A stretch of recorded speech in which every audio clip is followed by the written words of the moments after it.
Je suis avec Serge Tachon. S'il est un écrivain landais, c'est bien vous. Bonjour Serge. Bonjour Nathalie. Oui, vous êtes landais, vous êtes montois. Je suis montois, oui. Ouais.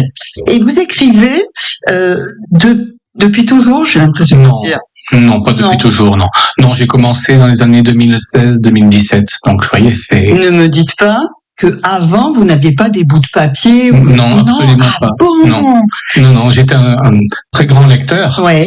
Mais pas du tout auteur, non. Non, j'avais pas de bout de papier, Les idées, vous ne les couchiez pas, vous? Non, alors des fois comme ça, j'avais une idée qui scintillait comme une étoile et puis qui disparaissait et j'avais pas vraiment envie d'aller plus loin. Alors, vous vous attachez aux policiers? Alors oui, parce que c'est vraiment ce que je lis. Je lis les grands auteurs du roman policier et c'est vraiment le domaine, le style qui me convient le plus. Oui. Et c'est pour ça que vous écrivez des policiers, parce que vous avez lu beaucoup de policiers? Oui, parce que en fait, je suis imprégné par la culture, alors pas tellement du roman policier, moi je dirais plutôt la littérature de mystère avec des auteurs comme John Dixon Carr, Edward E. Hawke et Clayton Rayson, par exemple. Voilà. Alors, c'est surtout d'ailleurs les auteurs anglo-saxons qui me plaisent le plus. Oui. Et chez les Français, vous en avez pas? Chez les Français, Charles Braillat, qui est vraiment là mon mentor, on va dire. Oui. Puis d'ailleurs, on parlera plus tard de votre nouveau livre où vous mettez en scène Charles Braillat. Exactement. Ça va énormément vous faire plaisir. Alors la question que l'on a tous envie de vous poser, mais je vois venir. Où trouvez-vous vos idées? C'est bien comme ça, naturellement. C'est un mécanisme. Et je crois que plus on le travaille, plus les choses viennent, quoi. Enfin, pour moi, c'est mon style. Un mécanisme, mais pour mettre en route une mécanique, il faut quelque chose. Est-ce que c'est une situation? Est-ce que vous vous rendez compte du moment où vous avez l'idée? Oui, des fois je m'en rends compte, pas toujours, mais des fois je m'en rends compte en parlant, en voyant une émission à la télévision, je me dis oui, là il y a quelque chose à faire, pas forcément à cause de ce que je vois, mais ce que j'entends me fait résonance et j'imagine tout de suite une scène, mais c'est une scène, c'est très fugace. Ouais, pendant la nuit, non? Ah non, pendant la nuit je dors. Il y a rien à tirer dessous, c'est possible ça. Les policiers que vous mettez en scène, ce sont des connaissances, qui sont-ils, ces gens? Alors c'est très varié parce que évidemment quand on écrit, on se sert toujours de ce qu'on a vu, de ce qu'on a entendu, de ce qu'on est aussi soi-même. Mais tout ça, c'est un mélange très subtil, quoi. J'ai pas vraiment pris quelqu'un pour en faire une caricature. D'accord. Mais il y a forcément, des choses qui viennent de ce que j'ai vécu ou de ce que j'ai entendu. Est-ce que vous avez une routine? C'est vrai que j'aime bien écrire le matin au réveil, mais je ne peux pas toujours parce que j'ai toujours mon activité de correspondant de presse. Donc il y a des jours où je ne peux pas écrire. J'évite de me mettre une pression trop forte parce que avant tout, il faut que l'écriture, du moins pour moi, reste un plaisir. Voilà, si ça commence à devenir industriel, non, moi c'est pas pour moi ça. Il n'y a rien à sortir de vous, hein. Vous êtes un homme normal, en fait. Qui écrit des choses pas toujours normales.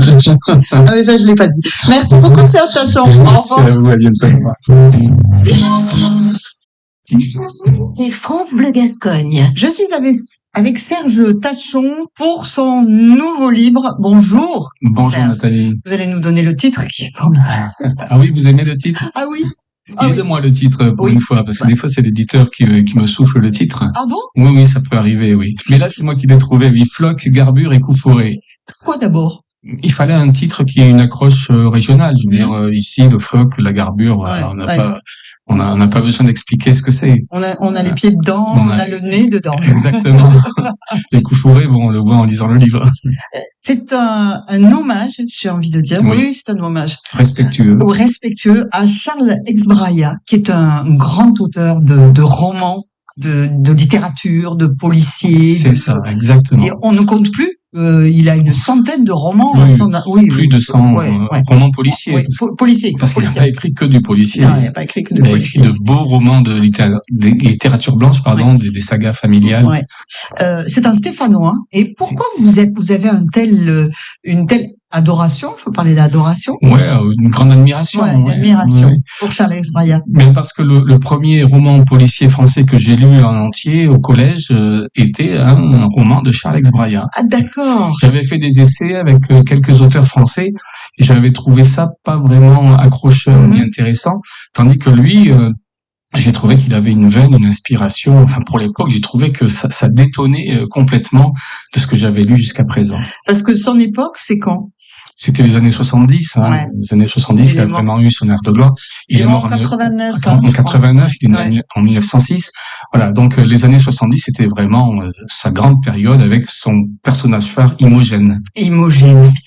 Et alors là, vous l'avez mis en scène parce que c'est lui qui visite les Landes. C'est ça. Vous en avez fait un touriste. Exactement, parce que c'est ce qu'il faisait. Il avait l'habitude d'aller comme ça dans une ville, passer 3-4 jours, il rentrait chez lui et il écrivait son roman. Donc je me suis dit, autant le faire venir dans les Landes. Et il n'est jamais venu dans les Landes. Il a écrit sur le Gers, mais pas sur les Landes. Moi, j'ai voulu réparer un petit peu cette carence. Et en quoi Charles-X Braillat, dans votre livre, sans déflorer l'histoire, est-il important? En fait, pour l'intrigue, on peut le dire, il n'est pas important. C'est un prétexte pour faire connaître Charles-X Braillat aux gens qui ne le connaissent pas. Et ceux qui le connaissent vont retrouver des choses qu'ils auront déjà vues. On va parler rapidement de l'intrigue. Qu'est-ce qui se passe là-dedans? Alors, Saint-Sevé, c'est une ville très calme dans les années 70. Et puis, tout d'un coup, il va y avoir une série de meurtres que le commissaire qui enquête va devoir élucider. Et le pauvre homme, plus il essaie de trouver la solution et plus les cadavres s'accumulent.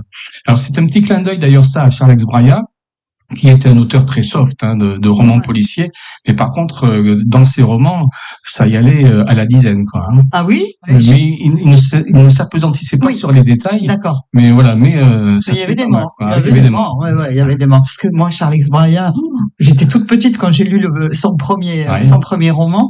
Et puis j'avoue que ça me donne envie aussi de relire grâce à vous. C'est que c'est bien alors. C'est mon but aussi. Votre joke.